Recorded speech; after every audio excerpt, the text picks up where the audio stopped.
సమస్యల పరిష్కారానికి ఫిబ్రవరి 8వ తేదీ నుంచి మార్కాపురంలో ప్రజా దర్బార్ కార్యక్రమాన్ని ఏర్పాటు చేస్తున్నట్లుగా ఎమ్మెల్యే కందుల నారాయణ రెడ్డి తెలిపారు.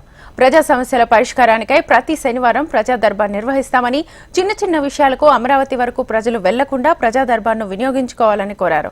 పట్టణంలోని నీటి సమస్య పరిష్కారానికై 1200 కోట్లతో టెండర్లకు ఆహ్వానిస్తున్నట్లుగా తెలిపారు ఎమ్మెల్యే నారాయణ రెడ్డి. బడ్జెట్ సమావేశాల్లో వెలుగొండ ప్రాజెక్టుకు 2000 కోట్లు కేటాయించాలని ప్రభుత్వాన్ని కోరనున్నట్లుగా వెల్లడించారు.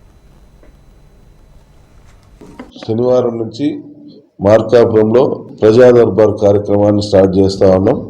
ఉదయం 10 గంటలకు మా పార్టీ కార్యాలయం దగ్గర ప్రజా దర్బార్ స్టార్ట్ చేసి మధ్యాహ్నం 1 గంట వరకు కొనసాగిస్తాం.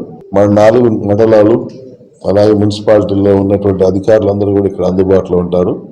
ప్రజలకు తక్షణం చేయాల్సినటువంటి సమస్యల్ని తక్షణమే పరిష్కరించే విధంగా చర్యలు చేపట్టడానికి ఈ ప్రజా దర్బార్ కార్యక్రమాన్ని ఏర్పాటు చేస్తా ఉన్నాం. అలాగే త్వరలో మార్కాపురికి ఈ వాటర్ సమస్య అనేది తీరబోతా ఉంది. 1200 కోట్ల రూపాయలతోటి టెండర్లు పూర్తిగా వచ్చాయి. నాకు తెలిసి రేపు ఎల్లుండి టెండర్స్.